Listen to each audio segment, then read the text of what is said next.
کہ جو اس شعر کا جو پہلا مصرع ہے، جی ہاں، جو شاعر کا مصرع ہے، اب آپ نے کیا کرنا ہے کہ تینوں مصرے جو ہیں وہ اسی کے ساتھ بعین ہی اس کے ہم قافیہ جو ہے اور ہم ردیف جو ہے، یعنی جس طرح سے وہ مصرع ہے آپ نے اسی طرح سے آپ نے جو ہے وہ 3 مصرے اس کے ساتھ جو ہے وہ ملا دینے ہیں، جی ہاں۔ تو اس کو جو ہے وہ تضمین کہتے ہیں، ٹھیک۔ اب اس کے اندر بعض اوقات 4 مصرے بھی ملائے جاتے ہیں، جی ہاں، یعنی آپ کسی شاعر کا شعر لیں اور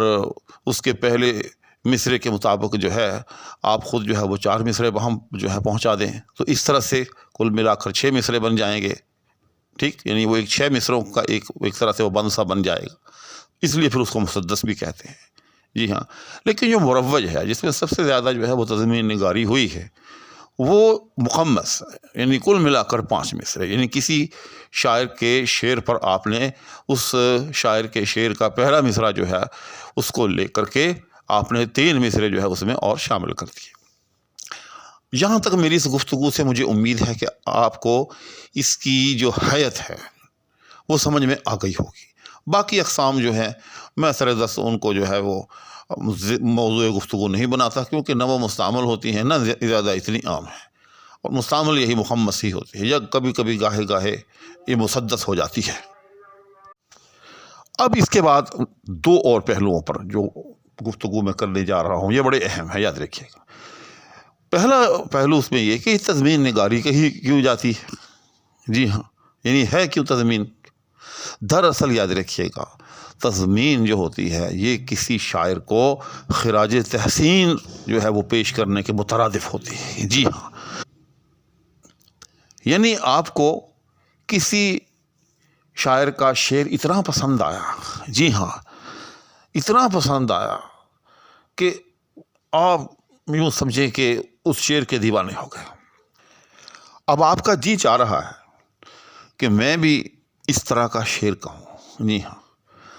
اب ظاہر ہے اس طرح کا اگر آپ الگ تھلگ شعر کہیں گے پھر وہ تو ایک الگ تھلگ شعر ہو جائے گا، لیکن آپ کو وہ شعر اتنا پسند آیا ہے کہ آپ کیا کرتے ہیں کہ اس کا جو دوسرا مصرع ہے اس کو رہنے دیتے ہیں، لیکن اس کا جو پہلا مصرع ہے اس کو لے کر کے آپ جو ہے 1 نہیں 2 نہیں 3 مصرے جو ہیں اس کے ہم وزن جو ہے وہ ہم پہنچا دیتے ہیں۔ تو اس طرح سے دراصل تضمین نگاری جو ہوتی ہے اس کا ایک طرح سے جو نتیجہ ہے وہ یہ ہے کہ آپ کسی شاعر کو جو ہے وہ خراج تحسین پیش کریں۔ یہی وجہ ہے کہ جتنی تضمین نگاری ہوئی ہے وہ بڑے بڑے شعراء کے مشہور اشعار پر ہوئی ہے، جی ہاں، اور مرزا غالب ایک واحد ایسا شاعر ہے شاید شعراء کی تاریخ کے اندر کہ جس کا ہر شعر ہی جو ہے وہ ایک بڑا شعر ہے، جی ہاں۔ مرزا غالب کے علاوہ میں سمجھتا ہوں کہ یہ مقام اور یہ انفرادیت کسی اور کو حاصل نہیں ہے کہ جس کا ہر شعر ہی بڑا شعر ہو، جی ہاں۔ تو مرزا غالب کے پورے دیوان پر، جی ہاں، ان کے ہر شعر پر جو ہے، ایسے بھی کچھ اللہ والے گزرے ہیں کہ انہوں نے ہر شعر کے اوپر جو ہے وہ تضمین لکھی ہے مرزا غالب کی، جی ہاں، لیکن ان کو ایک طرف رکھ کر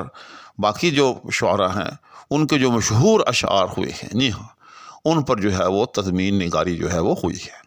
ابھی میں آپ کو جو مخمس کی صورت میں جو تضمین نگاری ہے اس کی جو ہے وہ مثالیں بھی میں آپ کو جو ہے الگ الگ کر کے بھی دکھاؤں گا، اور آپ دیکھ رہے ہوں گے کہ اسکرین پر بھی جو ہے میں مختلف قسم کی جو تضمین نگاری ہوئی ہے وہ میں جو ہے اس وقت پوسٹ کر رہا ہوں۔ اس وقت آپ میری بات بھی سنیے، لیکن ساتھ ساتھ میں جو ہے جو مثال کے طور پر میں تضمین نگاری کے حوالے سے جو بند یا جو اشعار لکھے گئے ہیں، جی ہاں، وہ میں ساتھ ساتھ اسکرین پر بھی لگا رہا ہوں، لیکن میں پڑھ نہیں پا رہا کیونکہ اس سے جو ہے پھر وقت جو ہے وہ بہت زیادہ جو ہے وہ صرف ہو سکتا ہے، اس لیے آپ پڑھ ان کو ادھر سے لیں، جی ہاں۔ دوسری بات، جی ہاں، ایک بات تو یہ ہو گئی کہ تضمین نگاری کا جو مدعا اور مقصد جو ہوتا ہے وہ یہ ہوتا ہے کہ آپ کسی شاعر کو ایک طرح سے خراج تحسین پیش کریں۔ دوسرا یہ ہے کہ آپ کے اندر، ہاں، یہ بھی اس کا ایک ضمنی میں سمجھتا ہوں مقصد ہے، جی ہاں، کہ آپ کے اندر وہ جو ایک تڑپ پیدا ہوئی ہے کہ کاش یہ میں ایسا کہتا، یا اگر میں ایسا کہوں تو کیسا کہوں، جی ہاں، ایک طرح سے وہ شاعر ایک طرح سے اپنا امتحان لیتا ہے دوسرے لفظوں کے اندر، جی ہاں.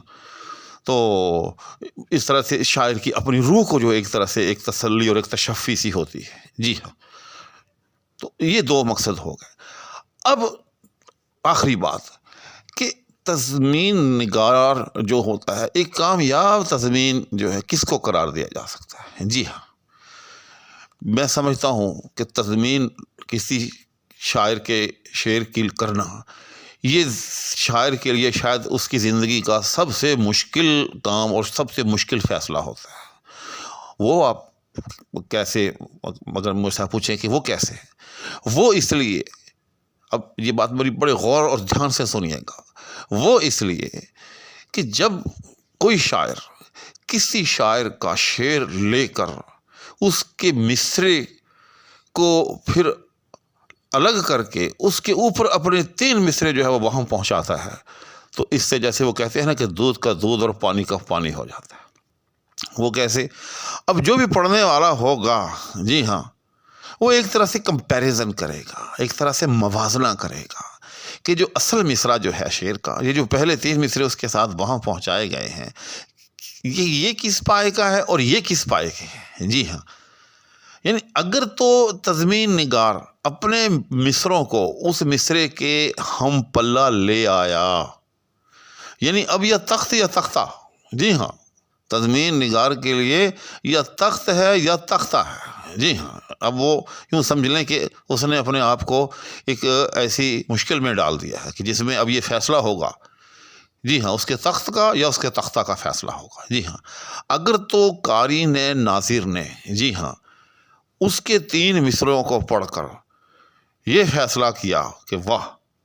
کیا مصرے وہاں پہنچائے ہیں، پتہ ہی نہیں چل رہا کہ اصل مصرع شاعر کا کون سا ہے ان 4 مصروں کے اندر، جی ہاں، تو پھر تو ہو گئی اس کی بلے بلے، یعنی وہ تسلیم ہو گیا، اس کا پایا تسلیم ہو گیا، یہاں تک تسلیم ہو گیا کہ تضمین نگار بھی اسی پائے کا شاعر ہے جس کے شعر کی تضمین کی جا رہی ہے. جی ہاں، مثال کے طور پر اقبال یا غالب یا میر یا کسی کے بڑے شاعر کے شعر کی اگر کوئی تضمین کرتا ہے اور کامیاب تضمین کرتا ہے اور پڑھنے والا جو ہے وہ فرق نہیں کر پاتا کہ ان 5 مصروں کے اندر جو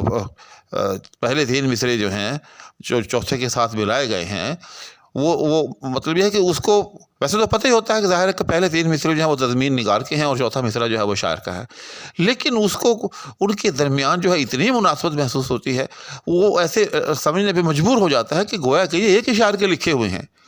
تو پھر تو یوں سمجھ لیں کہ ایک طرح سے تضمین نگار کو سند مل گئی. کس بات کی سند مل گئی؟ کہ یہ تضمین نگار بھی غالب اور اقبال تو نہیں ہے ظاہر ہے، لیکن یوں سمجھ لیں کہ یہ بھی ان کا کچھ نہ کچھ جو ہے یوں سمجھیں کہ ہم پلہ یا ہم پایا شاعر ہے. جی ہاں، کہ اس نے بھی ایسا مصرع نکال دیا، ایسے مصرے نکال دیے. جی، اور اگر وہ ناکام تضمین نگار ہے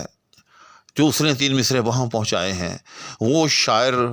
کے مصرے کے ساتھ کوئی میل ہی نہیں کھا رہا ہے، وہ ایسے لگ رہا ہے جس طرح ریشم کے اندر جو ہے وہ ٹاٹ کا پیوند لگا دیا گیا ہے. جی ہاں، تو پھر اگر اس تضمین نگار کو اس تضمین سے پہلے ایک اچھا شاعر سمجھا جاتا تھا، ایک بڑا شاعر سمجھا جاتا تھا، آج اس کی کلئی کھل گئی. جی ہاں، آج کے بعد جب اس نے اس ریشم میں ٹاٹ کا پیوند لگایا، اب کوئی ناظر، اب کوئی قاری اس کو ایسا نہیں سمجھے گا آئندہ. جی ہاں، کیوں؟ وہ کمپیریزن میں آ گیا. تو تضمین نگاری اس لحاظ سے یوں سمجھ لے کہ ایک بہت ہی مشکل فیصلہ ہوتا ہے کہ جب بھی کوئی شاعر تضمین نگاری کرتا ہے، کسی کی تضمین لکھتا ہے، تو ایک طرح سے اپنے آپ کو وہ پیش کر دیتا ہے کہ آپ میرے پائے کا جائزہ لیں. جی ہاں، میرے مرتبے کا جائزہ لیں کہ میں کہاں کھڑا ہوں ان بڑے شعراء کے مقابلے میں کہاں ہوں، آپ مجھے نمبر دیں، مارکس دیں. تو اس لیے یہ بڑی مشکل منزل ہے. جی ہاں، اور یہی وجہ ہے آپ دیکھیں گے کہ بہت کم آپ کو جو ہے وہ تضمین نگاری نظر آئے گی، خاص طور پر جو بڑے شعراء ہیں، یاد رکھیے گا، ان کے کسی مصرعے کے اوپر بہت کم جو ہے وہ تضمین نگاری نظر آئے گی۔ مثال کے طور پر اب دیکھیے کہ احمد رضا خان بریلوی رحمہ اللہ، ان کا جو ایک مشہور جو ہے وہ شعر ہے، اس پر اگر تضمین لکھی ہے تو کس نے لکھی؟ پیر نصیر الدین شاہ رحمہ اللہ نے۔ جی ہاں، کسی اور کو ہمت نہیں ہوئی کہ اس کی وہ تضمین کرے۔ اسی طرح سے اب اقبال کا مشہور شعر ہے کہ محمد سے وفاتوں نے تو ہم تیرے ہیں، یہ جہاں چیز ہے کیا لوح و قلم تیرے ہیں۔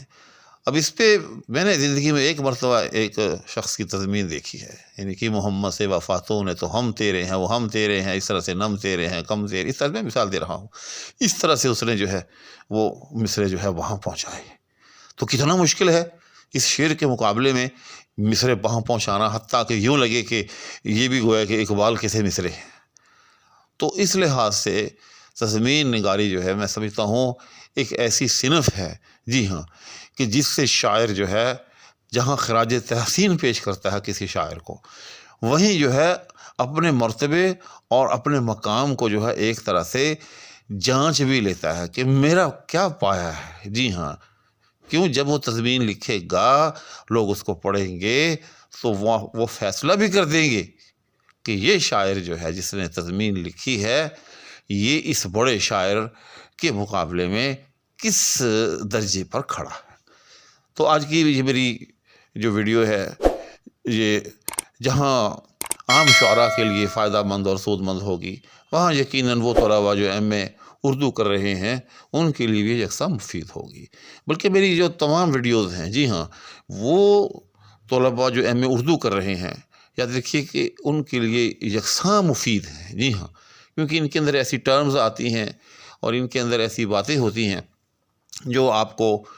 کسی بھی ایم اے اردو کے انٹرویو کے اندر جو ہے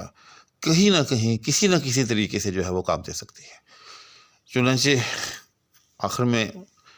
یہ التماس کروں گا کہ میری ویڈیوز کو آگے سے آگے شیئر بھی کرتے رہیں، لائک بھی کرتے رہیں، کمنٹ بھی کرتے رہیں،